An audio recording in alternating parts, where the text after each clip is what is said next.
Fabulous with Vips and Vicki. The ThinqShift podcast for professionals who aspire to be fabulous leaders. Those who not only succeed, but also purposefully seek to reinvent the world. Welcome to another episode of Be Fabulous. This time it's with Francesca, Vips and myself in our special series called Black, Brown and White. I almost wanted to say blue there, Vips. Special nod to Vips, who calls me blue. So that's pretty funny. Last time we heard from Francesca about her really moving story, what it's been like growing up in her shoes as someone who is Black. And today we're going to hear from Vips what it's like to be brown.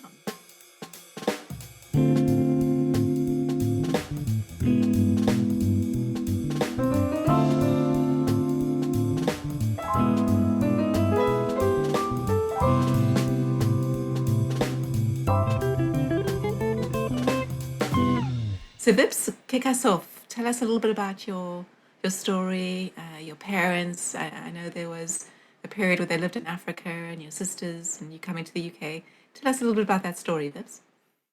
Yeah, I guess, from my point of view, we grew up, I grew up in London. I was born in London. But from an Africa standpoint, my dad, after his father passed away, he was sent to live with his uncle in Kenya at the age of 6. So he basically grew up in Africa, in Kenya, in Nairobi, with the occasional trip back to India, one of which was to get married to my mother. It's kind of a classic arranged marriage kind of thing. When he was, I guess my dad would have been 21, my mother was 16, so really early. Then they moved back to Kenya. They lived there for many, many years. My 3 sisters were born in Kenya. And my dad was a upholsterer. He had a shop there. He used to, amongst other things, the sexiest thing that he did was he used to leather upholster by hand racing cars, which sounds really cool. I just don't know what racing cars looked like in the 60s. But whatever that was, it sounds pretty cool. But he had a shop. But it was one of those things where when Kenya got its independence, they had to choose whether to basically stay in Kenya or to maintain their British citizenships, in which case they had to leave. And that's what they did. And they moved to London with nothing, basically, and started all over again. At which point my dad would have been close to 40 at that point. So I arrived quite late in the day to cause trauma and mayhem. But yeah, so the whole Kenya connection is very, very strong in our family. And you were born in London, Vips? I was born in London. With these 3 older sisters? With three older sisters and much older Indian sisters. Family? 3, yeah. So to think of it like 4 mothers. It was like 4 mothers. Yeah, didn't really have sisters. It didn't feel like sisters. It felt like 4 mothers. How much older are they than you, Vips? My elder sister is 16 years older than me, and my youngest sister is 8 years older than me. That's the Italian connection. And then your early years in the UK. So tell us a little bit about when you first started to identify, as someone who is brown. When did you notice that? I think I noticed it almost immediately, just by virtue of the fact that we lived in a place called in Archway, which is in North London. But at the time, it's a bit more eclectic now. But at the time, it was predominantly white Irish area. In fact, it was historically, and there just wasn't that many Indian people there. I mean, growing up through school, maybe 3 or 4 Indian kids. In Indian by Indian, that could have been Middle Eastern. Just anyone with slightly brown skin, right? So there's about 20 countries that could have come from, which I'm sort of capturing there. And then there was probably a roughly equal number of Black people, some from Africa, so to speak, and some from sort of West Indian heritage. And then basically everyone else was white. I mean, So I was pretty aware that I was different, and it was quite a harsh area at the time. So, you did experience racism, you did experience that on a frequent basis, just walking down the road, I remember vividly walking down the road with my mother once, and she used to wear the full saris, right? So she was always very proud of her, Indian clothes and Indian wear.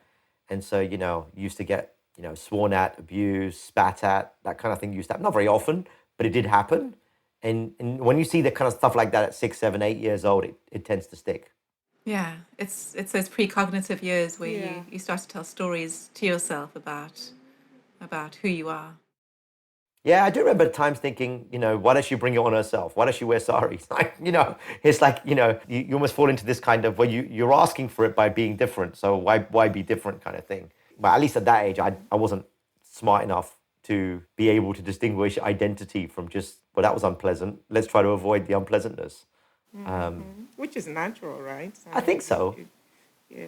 But my point is, I don't think I ever thought of it as being, like it was wrong, but it wasn't, I don't know. I never. I don't know. I don't know. It was one of those things that I was like, that's just the way the world is, as opposed to I don't know. I at that point I didn't know how to interpret any kind of it's wrong, or I couldn't apply value judgment to it. So, Vips, I've been thinking about you and your three sisters. So they were born, almost different generation, I would say, 16 years to 18 years older than you. Born in Africa, Nairobi to be precise. You were born in England, so you're British. So your growing up upbringing is sort of different. What is that difference like? I mean, were you able to connect? Was it vastly very different? How are you relating? Yeah, it probably wasn't that easy. From their point of view, I was probably the spoiled kid who got everything he wanted, and from my point of view, there was no one sort of in my age group. I was alone, so I think I was probably closest to my, it was almost like an age order. I was closest to my next youngest, and then my older sister was married by this point anyway. That I remember, she got married when I was 5, I think 5 or 6. So so she was kind of not in the house, so to speak. She was living somewhere else. So she, I think that we have a really good relationship, but it's they probably care about me almost like the baby, in a quite a real way, because there was so many years. Our relationship's really good. I don't really have any basis of comparison, but I do know that, for example, it was way harder for my older sister and even my middle sister to adapt to schooling, to schooling in a different country, from effectively coming from Africa, going into schools in the UK. There was a transition period, and for my older sister would have been, I think, I don't know, 15, 16, 17 at the time. So it was a difficult time in your life to make that kind of transition. Yeah, absolutely. And so Vips, as we think about your journey then, as a brown kid, so you talked a little bit about how your mom, you noticed your mom in her saris getting these comments and being spat at, and you started to wonder what that was about. What were your own experiences with overt racism as a young kid, as a brown kid? I don't know if I saw. To me, there were environmental things. Like when I think of I guess the biases or experiences that I guess I was programmed with. I think there were areas in town in London at the time that maybe had more crime, for example, and there was an undercurrent of black areas have more crime that you started hearing about. At the time, I remember vaguely the Brixton riots, right? And this was when there were like 3 channels on TV, right? And my dad would make us watch the news at 10 every single day, so you would see whatever was going on, as filtered through the BBC lens. And you'd see, whatever. I don't remember the riots in Brixton, and you see it predominantly looks like, black bad, white policeman good kind of thing, right? It was, I didn't register then, right? Now I look back at it, and I think, yeah, those sorts of things, whether that's overt, whether that's subconscious, whether that's, I don't know, but it was definitely there.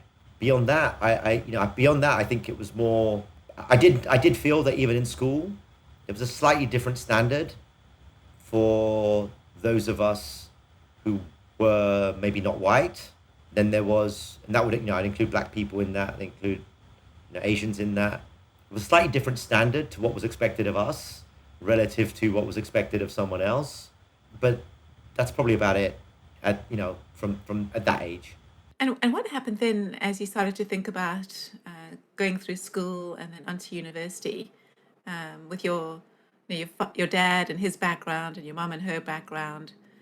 Any stories to share about what you wanted to do in life and who you chose to marry and all that kind of good stuff that has a racial angle to it? Yeah, for sure. I mean, so from a college point of view, I think I was just lucky. We grew up a time in England when this idea of equality of opportunity was something that was quite real, as opposed to a nice soundbite. And I do remember that, I think I was lucky. I mean, I'm sure part of me getting into, I got an offer from Cambridge, I got an offer from the London School of Economics, and I'm pretty sure that in this case, now that I think back, it probably helped that I wasn't white. I was trying to make the numbers work or whatever. So I think there was an attempt, at least at a systemic level or a structured level, to try to provide opportunity from, to ethnic minorities or from those who have lower income backgrounds. I think at that time it was a bit more real, so I kind of benefited from it. To be honest, at some level. Did you know that at the time? No, of course not. I think I was too stupid to know that at the time. I mean, I don't think, I never really saw myself through the lens of race. But I also know that I was relatively unique from that point of view. Like even my cousins, my other people that I was around saw things through the lens of race a lot. And I was just reasonably colorblind to it. I just didn't, maybe that's my own ignorance speaking. I don't know. I was just always very, I don't know, maybe it was just one of those, not something I can change, so who cares, move on. I don't know. But did you gravitate black or brown people when you were growing up, or was it a mixed group of friends that you had? It was pretty mixed. I mean, it was pretty mixed, but what I will say is I definitely veered towards people that I thought were more interesting, that tended to be, they had to have something interesting about them. And that tended to look like, when I think back about my sort of close friends through school and so forth, my two of my best friends were black.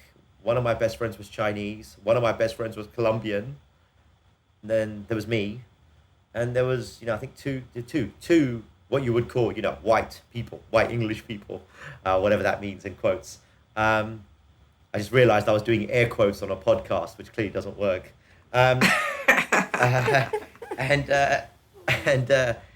So, we were quite a multicultural core, if you will. Yeah. And so I guess, but I didn't see that through the lens of race. I saw it through that lens of just interesting people, But we did get ourselves into a lot of trouble, and I'm pretty sure, I can't figure out if we got into more trouble because we were minorities, or did we get away with more bad stuff because we were minorities? I'm not quite sure on that one. Well, even that question is really interesting because often minorities get singled out. So the fact that you think you got away with it is interesting because I think others would say the opposite, and it comes back to your previous point of didn't really identify as brown, because you're looking at it through the lens of an opportunity as opposed to a burden. I think there was something else, Vicky, that I'm kind of ashamed to say, but I am going to say it anyway. These people I'm talking about, they all just happened to be really intelligent. And meaning they were doing, their grades were good. It was, so put another way, it was in the school's best interest that we did well because we were bright kids. Right? So had we not been so bright, I imagine the consequences would have been more severe because it would have been the excuse for us to be singled out, picked on, or otherwise. It just so happens that all of us were really quite sharp, And I do wonder sometimes if we weren't sharp, the results might have been very different, and the attitudes toward us would have been quite different. Yeah, I might want to agree with that because, definitely if they promote you, it's to their best interest. And if you're not that smart, it will be to the detriment of the school, and so it's easy to pick on you. I was speaking to somebody. She was a white lady married to a black person, and of course they had a mixed kid. The kid got picked on, even though he looked very white, but he still got really picked on. And the lady was very upset for that purpose, just because he was the only one in the school setting. So you have a school of 1,500 kids. You only have one that looked like this strange looking person. So gets picked on all the time. So I can see how that plays out. But the reason why I asked the previous question was really to figure out how is it that you did not see anything through the racial lens? And I can see why, because you described when you were growing up, you had friends of all racial groups and categories. So it really meant nothing. You were not selecting your friends based on the racial category. It was on a common goal of maybe smart people or adventurous people or, things like that. And it's also luck, right? Simple stuff like, one of my best friends was I'll mention him by name, Cameron, black guy, West from Barbados, actually, right? Tall kid, the classic sort of super tall kid when everyone else is short. And from my point of view, that was safety. It was wonderful, right? Right? But we just happened to take the same bus to school every day, right? So it would be a contest to jump, like London buses in those days, the back was open. So you could run and jump on, and it was great fun. It's unsafe, sure, but it was fun. But there was a certain amount of serendipity between some of those connections as well. So yeah, I just consider myself, I guess, super fortunate from that point of view.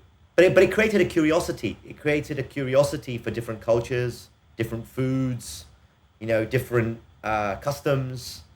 And bearing in mind, I was going to a Catholic school, being brought up Hindu, and in England, right? So it was very eclectic. It wasn't, I wasn't being conditioned by my parents to be a good Indian boy. I was going to a Catholic school. It was a really odd confluence. I don't know. I think it's a reasonably unusual confluence of experiences. Well, it's actually really cool. And you'd almost say it's a recipe for turning out the way you did, because if you are exposed to so many different nationalities and foods and different religions and living in a melting pot like London, then people become humans. They're not like me growing up in South Africa, where there was the ultimate segregation into different communities and no one mingling, whether you were Afrikaans whites or English whites or different kinds of Xhosa blacks or Zulu blacks, or everyone was kept so separate. You had no opportunity. So when there's no opportunity, then it becomes general, becomes fear-based. But when you get to know each other as humans and you're mingling, then it's the human that you see. It's the stories that you see, and there's power in that. But to me, most of my, you're so cool you bring that up, Vicky. But this conversation's going. I'm reflecting. Like most of my best experiences were with black people when I was growing up. I'm talking about Notting Hill Carnival. Mm-hmm. Notting Hill Carnival was something I used to love going to, and it was predominantly, to me, it was about the what's it called? Steel bands. The steel bands. Everyone who played a steel band happened to be black at that time, right? It just, I mean, there were a few that were white and other, but at the end of the day, it was it felt like a black festival. At that time, it was England versus West Indies from a cricket point of view. I don't even like cricket, right? But it was always fun, yeah? The 80s music, that was my formative years. It was all hip hop and R&B and soul and rap, and it was all black. It was all music of black origin. So from my point of view, there was just a tremendous amount of performance and a tremendous amount of richness and culture and soul and joy and music and dance that was predominantly black from my perspective. Yeah. So I experience black equals joy to me. That's where I have that association in my mind. It's very interesting, in this conversation. Yeah, but Vips, there's also a different perspective out there. I know that many blacks feel there's racism between white and black happens to be at the bottom, brown in the middle, and white at the top. What's your experience, not personally, but what you've heard in the brown community, their experience or perception of black people? Growing up or now? I think it's definitely in my experience, Indian people are just as racist as anyone else. I guess is where I would take that comment, and I've seen it. You know, there's slang words for black people, and there's slang words for white people, and there's slang words for Chinese people, and there's slang. I mean, I what I don't know is if any one is any worse than the other. Like I don't. When I hear those raised, like I hear equally derogatory things geared, to blue people like Vicky, right? Right? So that's a running joke for anyone on this podcast. I keep calling this black, white, and blue by accident. Finally, somebody used it. Sorry, black, brown, and blue rather than black, brown, and white.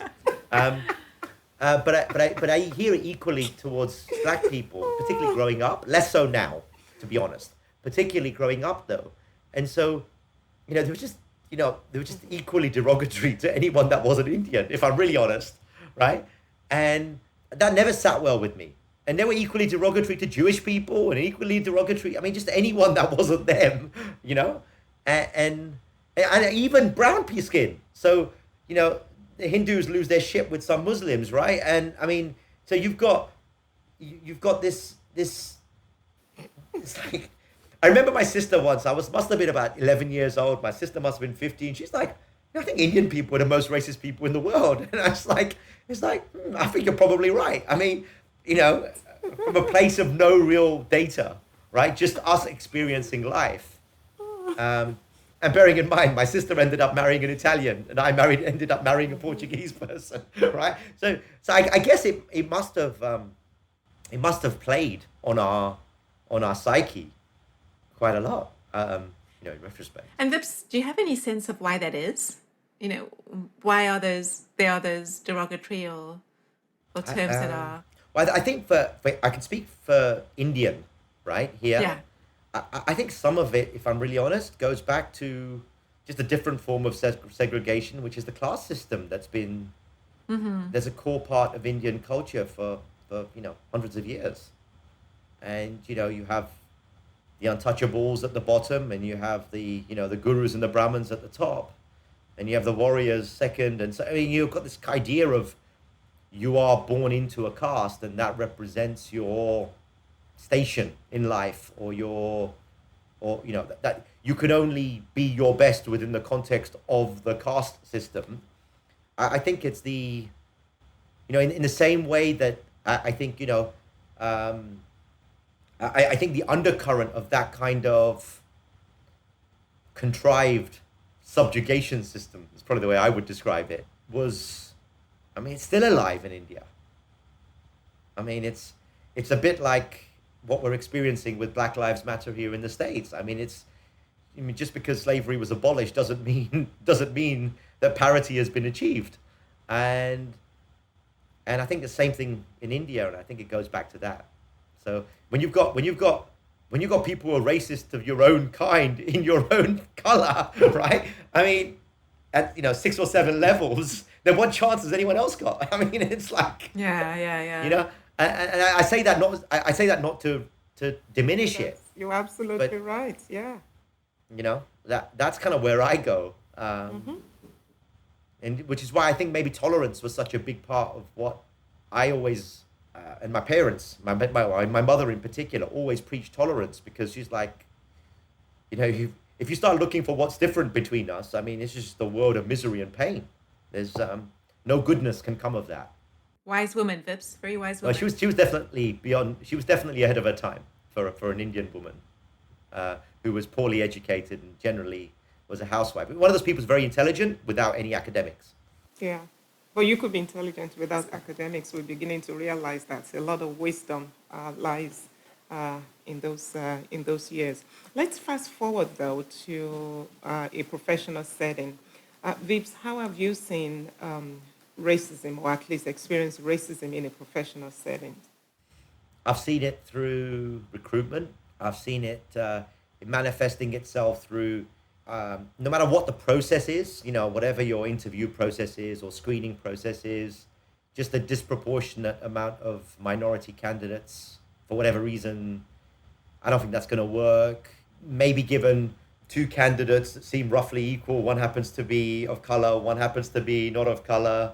It's almost like you question the one of color more. I've seen it I've seen it in recruitment functions, both within our own organizations that I've been working in at various points in time, but also, with clients and other companies.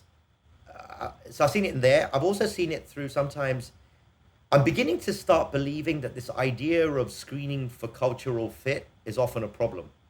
It's not. It's trying not to be, but it can sometimes rule people out who might be different without having to give any kind of justification for it. That's something I've seen that weaponized, if you will. Maybe not intentionally. Did you experience it? Did I experience it? That's hard for me to know. Mean as on the receiving end of an opportunity. Yeah, personally, yeah. I think I experienced that immediately after school, when my first job. I was working in a small technology company, and it was technology wasn't what it is now. It was more like a manufacturing company, and it was not a very highly paid job. And I think I experienced it there a little bit, but I have to say that when my career started properly after I joined Anderson, if you like, I don't personally feel I ever experienced it from that point forward. I do think I experienced it a little bit after I came to Atlanta, after we moved here.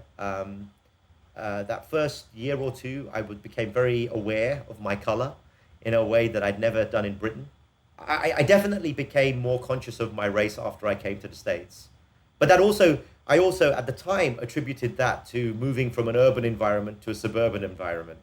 So, I kind of wrote it off as a function of a suburban to urban change rather than necessary. These people hate me because I have a different skin color. I'm not sure I went straight there. But Vips, you did notice the change after the last election. Oh, I for remember you sure. sharing some stories. Do you want to Yeah. share with our listeners a little bit about what you noticed as a person of brown skin living in Atlanta? Yeah, that's probably the time when it's the only time I've ever got upset at what I experienced as a race related thing in my direction. And it was actually 4th of July of all days, like it was Independence Day. And here in where we live in Atlanta, there's actually a parade. It's one of the largest parades in Atlanta. It literally is top of our neighborhood. And it's a huge parade that goes by. Part of that parade, it's kind of weird to me, but political canvassing happens at parades in the US. That doesn't happen in England this way. But it was really obvious to me. So at this point, there was a Republican float, right? And they were handing out whatever sweets and candy and flyers and what have you. And this is, bearing in mind, it's a parade, right? And what happened was they literally walked around. It was like social distanced in a parade before COVID. Walked around myself, Jay and Carla, because you're clearly interracial or you're clearly not white, therefore I don't want to be near you. And this was in the middle of a parade. And I remember feeling really conscious at the time. And then some neighbors came to me and said, that is disgusting behavior. And it just, I'd never experienced it before. Jay had never really experienced it before till that day. And he was like, why did they walk right past us? Why did they do that? That was the first visceral reaction to, I think, what a lot of black people feel all the time, particularly around police or being stopped because they have nice cars or whatever. So yeah, I experienced it. That was about as angry as I've ever been. What was the conversation you had with Jay when he asked you, Vips? Because that's not easy to talk to your little son about. Honestly, I wasn't mentally prepared for it. Normally I can fake it. You know me. I can do that. I can improvise quite quickly. But I said, Jay, I really don't understand what just happened there. Let me think about it some more and let's talk when we get home. And then Carla and I talked about it over dinner that night. Okay. And it was very much we live in a world where some people are more tolerant of other people and some people are less tolerant of other people. And at the moment we've in America right now we've created a little bit of anger, and that anger is spilling over into people being less respectful of each other. And this is a good lesson for us, because sometimes we're going to see, and in life you're going to see people treat you unpleasantly or pleasantly, and sometimes it's going to feel fair and usually it's going to feel unfair. And we have to learn that sometimes these things happen and they mustn't hold us back. Our resilience is how we deal with them and move on. It was that's not an exact narrative, Vicky, but it was something like that happened. And that's how we did it. But Jay's the kind of kid who can take that kind of conversation. He's a thinker and he's quite introverted. So he can take that kind of conversation, and he shrugged it off and it was fine after that. But it was quite hard. Yeah, how is Jay seeing himself? Is he seeing himself more like a white kid or a brown kid or something in between? An English kid. I think. So no race at all. I don't. I mean, he looks white. I mean, if you see him, he just looks like a white kid who tans really easily, right? I mean, that's what he looks like, and he's lucky. He's got slightly green eyes. So he definitely doesn't look. I mean, he looks eclectic. He definitely looks like a mix. But I think that's a good question. I should ask him that. Jay, what do you see yourself as? My guess is he would say Indian. And the reason why I think he would say that is because Carla's family is quite small. My family is quite large. And so when he thinks of his cousin and when he thinks of family, they're all Indian, right? So my guess is that's probably where he would lean, without really knowing anything about what that means from a sort of culture and heritage point of view at this stage. Definitely. Let me ask you one more, just a little bit on that. You've used the term, you were very lucky, in England and, various admissions to colleges and what have you. And now you mentioned Jay has green eyes, that he's very lucky as well. Why are you attributing things that looks more white or along that line? Why are you attributing luck to them? Does it mean if you don't have those things, you are unlucky? Or why are you thinking in that manner? I'm just trying to, understand a little bit about your thought process there. Yeah, no, that's really insightful. Yeah, I'm not sure that. So for me, when I said I was really lucky, what I was getting at was, I think I've been really fortunate that the people that I've been around happen to have not been racist. Most of them. I mean, and I think that's exceptional rather than normal, I guess is my point, right? And I think Jay has also cultivated, like our friends, we have a very eclectic group of friends from different races, different cultures, different backgrounds. And so I think when I mean lucky, I'm not attributing that to white, black, blue. So the eye comment was just more, Jay's tall, right? He's tall and he's good looking, right? He's very, very, and so if you're tall relative to your age and you're quite big, then you're not going to get picked on. And, if you're different and you look bigger than people who are going to pick on you, chances are they're not going to pick on you when you're 7, 8, 9, 10, 11 years old. And so I guess that's where my head was going. So I don't, but you ask an interesting question. Do I associate luck with white people? Well, I guess when I think of systemic wealth, when I think of generational wealth, when I think of, like I grew up in Archway. At the top of the hill is Highgate. Highgate's known for being a rich area, but it's rich because it's hereditary wealth. It's wealth that's been in families forever, and that wealth is white. I mean, it just is. And so I guess there's probably a traditionality aspect to that. That maybe, tradition equals lucky. Maybe.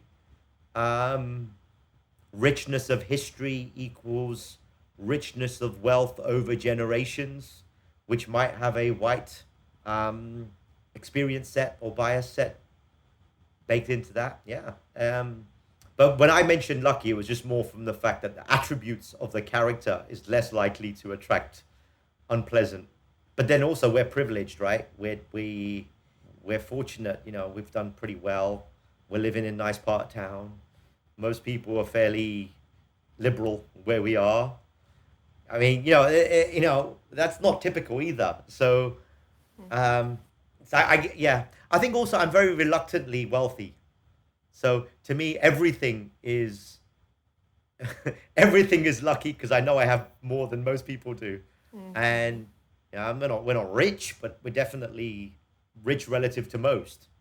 And that, I have rich guilt.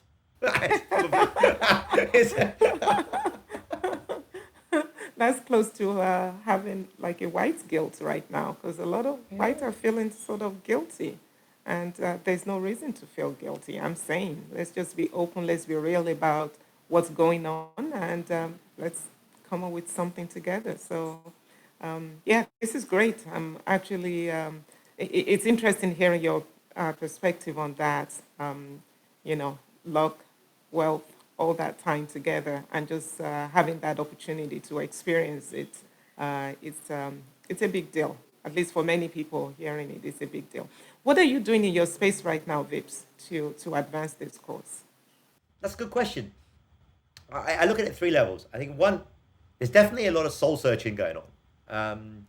And the soul searching is going on at many levels. So I tend to think, okay, so at a belief level, I deeply believe that racism is wrong. But that doesn't mean that there aren't imbued behaviors that I may be exhibiting without even realizing it, that are more a function of just experiences and habits over, I won't say how many years, but it's more than 30. And so there's a lot of, okay, so is what we're doing unintentionally, systemically contributing to the problem? Okay, and for me, it's much more. It's not first order. It's more second, third, fourth order. So there's been a lot of that kind of thinking going on at a personal level. I think doing stuff like this, Vicki will tell you, I am out talking to people way more in a way than is natural for me to do. On the one hand, it's hard to keep me quiet. On the other hand, I tend to do that in very small forums and with individuals that I have a high degree of trust in. And so to be having these kinds of conversations on open platforms is, for me, is something I haven't really squared with my soul yet, in terms of how I do that and feel comfortable doing that. And then I guess from a race, like what I want to do, and it's really, to me, this is the thing I'm grappling with, is I like to think of things through structures and systems. That's my preference in terms of how I like to problem solve and think about, as opposed to what can we do this week to show my support in X, or what, the things that grab the headlines, if you like, are the things that generally make me not want to contribute to. So where my head goes is, okay, so we have a passion and a cause that's gone from unaware to aware, and it reached a crescendo where there's going to now have to be a massive long tail worth of work that goes on for years, generations, decades. And I want to figure out how to help on one of those problems when, the way I would describe it, calmer heads prevail. I feel right now it's very hard for calmer heads to prevail because it's being done under the crucible of anger and frustration and emotion. And I think when you're in that, and when you try to have my preference is to have those kinds of, like, the richer, deeper conversations which require you to take multiple sides. And I think right now you can't do that without being labeled a racist yourself. And it's got me burnt a couple of times already. And so I think you can only, if I want to engage where I think I'll be able to add more value, the question I'm trying to figure out is, okay, how much do I have to adapt to what the environment needs right now? And do I want to be part of the chorus that is creating a lot of noise, which is important, but are my talents probably best further downstream in think tanks, in research organizations, in papers, in systems and structures in terms of how we deal with that. And most of the people I'm around aren't able to engage in that conversation right now because it's just too raw. It's, it's almost like stages of grief have to get to a certain point. And I think that's, that's my, if you have any wisdom on that, Francesca, I would love to know. But that's what I grapple with on a daily basis at the moment. That's great. Thank you, Vips. It's pretty enlightening just hearing the approach you're taking. And I think even while you're still thinking through it, the more education you're giving yourself to prepare for that objective viewpoint down the road, the better. And also, I would think that investing in Jay's identity, understanding the Indian identity as valuable, because I remember there was a time you said that was one thing you regretted, not really identifying or learning more about that culture, the richness of the culture. I think those are some of the things I'm sure you'll be thinking about doing. Oh, we are. Oh, I've got to tell you this. That's a fantastic story. So we, I'm so glad you said that because we've started doing that. One, we've committed as soon as it's like safe to properly travel again, post-vaccine. Let's not call it post-COVID. Let's call it post-vaccine, right? The first year post-vaccine, we are definitely going to India as a family. Yeah, absolutely, no question. We've already Love agreed it. that. But this is the funny story, or not funny story. We did kind of on a whim. I did a family reunion over Zoom, right? Because it was like, well, if we're all living in our houses anyway, what does it matter if, where we are? And so my mother's side of the family is huge, and they're in India. We got India, we got Canada, we got Fiji, we got Australia. I mean, just spans the globe, yeah. And we did it's classic one of those WhatsApp things, and ask people who wants to, who can join, what have you. And it's a couple of weeks later, and we had 40 something people show up, right?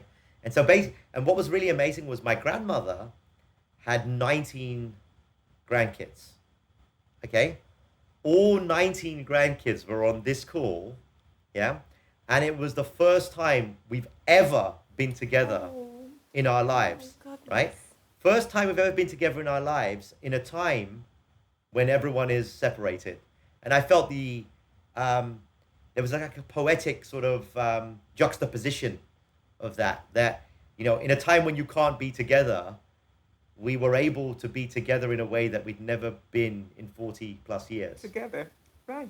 Absolutely. That is, And that was so cool for Jay, but also all the other, all the other, nieces and nephews and kids running around, that, wow, this is what it means to embrace our heritage and our family and our culture and what have you. And wow. we did Zoom breakouts, right? So different, we had 5 people, like 10 breakouts Oh going my on with 5 goodness. people from each. Oh, that's awesome. So yes, yeah. And I think that's what we need to do. We need to just, I think the quicker we can see more people as humans rather than blue, black, blue, white. That's the third time you've said it, Viv. So Francesca and I have been cracking up on the side here. I know. You didn't Oh even dear, notice. white, black, whatever. The better it will be. And I think it's stuff like that's really important, And Yeah, with that, Vips, it's very interesting you say that because I was facilitating a conversation this morning at UCLA with the senior management team that Francesca's part of, although she wasn't on the call, around their implicit bias training and then how they take it further and on. And before that, we have a coffee with the head of the department, and it's 300 people, and they're going so well because they're intimate and they're stories and they're very personal. And she made the comment that before this period, she would do her annual town hall and she was on a podium and she had no way of connecting with this number of people deeply. But now there are these personal stories.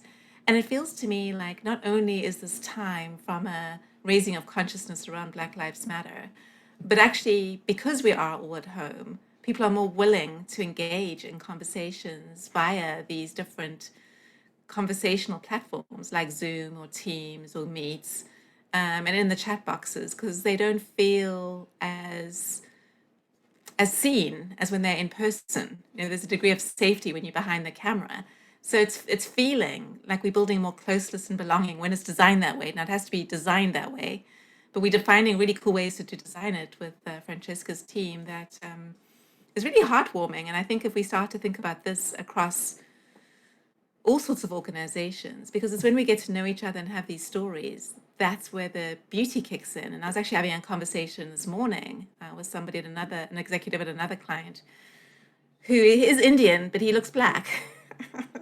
And he's like, Vicki, how do I square this away? I keep getting targeted and I'm brown, and and what do I have to do? And why do I have to adjust myself to make somebody else feel comfortable? And suggesting to him to be sharing his story and to laugh and to show the vulnerability that lets the other person see him as just a human, not a 200-pound black looking brown guy, and just be that human. It actually, because once you see the person, then you no longer see the facade. That's right. You don't see intimidating, you don't see aggression. When you don't see the human, then you just see whatever stories you've built up, probably precognitive as a child, through your belief structure and your previous generation. So the more we can use these platforms to actually just share our stories in a very real way, because I'm just loving hearing them. I'm loving hearing the senior management team of this group at UCLA just open up, and those stories that they shared today were just more stories that I was like, oh, wow. And then once you see that, the walls come down because now you have empathy with each other. And I think now is the time, and we actually have a blessing with this period of being at home and isolated, because we get to reach out in this way. Whereas when we're in person, I just don't think it's the same. People have their walls up because they feel like they're very exposed when they're present. But whereas behind the camera, we feel a degree of safety. Yeah, I think that's a great point, Vicki, and I've definitely seen the positive side of that too. I think it probably is worthwhile also mentioning there's a kryptonite to that too as well, though, which is for many. I think if you're optimistic and positive about people, then that's going to have that effect. I think if you're negative and angry, you're going to use those forums to propagate anger and hatred. And I think it's so the power that you have on the plus side is, and I don't think that's just about the setup. I think that's a little bit about how disillusioned you've become. And so I think we have to, because I think if you become disillusioned, you're not necessarily coming at it from a place of requiring safety. You're coming at it from a place of feeling that it's not about feeling safe at that point. It's about, I need you to see the world my way, and if you don't agree with me, you're against me, right? And I think when you get into that that can happen. I've seen that happen through these forums also when you try to create safe spaces. So I think it's a combination of the environment, the character, like where people are, right? Where people are. But the mechanisms, I mean, we have, from that point of view, we definitely have the technology. Yeah. And honestly, as you guys were talking, I remembered I was speaking to somebody early this week, and I don't know whether you thought about this. So all this we're doing behind the camera, right? In the comfort of our homes. What happens when we go back to work? What happens when the kids go back to school? This is the first time they will come in contact with the people of different racial groups. Are they prepared to deal with one another in the way we've been talking behind the camera all this while? Are we prepared for that? I think there's a food for thought there, just to get ready, right? Yeah, because even as you say that, I'm thinking about, over the last 6 months, I've got getting pretty close to my sister, and I haven't had that relationship before, and helping her through some pretty tough times. But it's still very different than being with each other in person, and I'm wondering what that's going to be like as you say it, because it's when you're together, there's a different energy that gets transmitted, and even if you don't want that energy to be there, it's very different when you're sitting in your comfy home behind a camera, saying all the right things, even though you mean them. What's it like when you're out there? Exactly. But it's also easier. Your brain will fall back into whatever patterns it had before. Yeah. Because they are triggered by your environment, whatever it is, right? So. Or or like you said earlier, 30 years of being one way. Yeah. Like how do you not be that again, even though you've moved on? When you go back into that environmental setting, do you naturally get, oh my God, Francesca, I think you've hit on something that's going to have me thinking deeply about that. Especially as ThinqShift on this one, because I think there's a big gap there. We're not thinking about when we go back to meeting each other face to face, whether that's work, school, or different setting. Everybody's been at home for 6 months. What happened when we go back? What are we going to do? There's definitely going to be some kind of uneasiness about what had happened. As a Black person, there might be a quick feeling of shame that, oh my goodness, I told everybody what's going on with me. And as a white person, oh my goodness, I disclosed all my hidden feelings on camera. We need to figure out how to deal with those things when we get back face to face. So a lot of work to do. A lot of work to do. So, Vips, any last words of wisdom as we wrap up this episode of Black, Brown, and Blue? Just for you, my friend. It's Friday afternoon. We can have some silliness. Oh dear, oh dear. I thank you for it's it's not very often that I get to self-reflect in a group, and that was really delightful. And no, I don't have any words of wisdom. I just, like everyone else, trying to figure out how best to play my part when I can add most value. And I just hope, at its core, for me, it's more. It's not so much, it's when we go back to work, yes, but it's equality of opportunity in our education systems. It's how do we get the right proximity and mentoring to talented people who are maybe coming from underprivileged backgrounds, and it's not just about scholarships. Is it healthy to focus, our degrees disproportionately targeted to single disciplines? Are we creating the citizens of the future? Are we, as opposed to the economic workers of the future? What role does the tax system have to play in all of this? What role does good role modeling from our political leaders play into this? For me, we're all, I feel reasonably confident that small little things will continue to happen inside our organizations, our communities, our churches, our whatever. They're gonna occur. I guess I'm just one of those people who prefer to work on the things that are going to move the needle bigger. And I think those things are just so complex and require a type of collaboration that I don't know if we're, well, I shouldn't say that. I want to be optimistic and end Friday on an optimistic note. I think it will be an incredible challenge for us to galvanize in that way based on where we are as a society right now. And I hope there's enough calmness and tolerance that can start, as opposed to anger, so that some of that energy can be a little bit more directed towards positive energy, towards solving these, or at least working on some of these things, rather than sort of too many people just want it fixed. And I don't think it's just going to be fixed. It's too much of a marathon for that. But it'd be nice to look back in 20 years and say, we started something now and look how far we came because of what happened in 2020. And that's to me, it's not the game, that's the mission. That feels like a fight worth fighting. That's kind of where my head is. That's brilliant, Vips. I don't know how we convince all of our companies to do that though. This is... Well, it's taking a little bite at the elephant, one bite at a time, right? That's right. That's absolutely right. But I think we also have to be willing, by the way.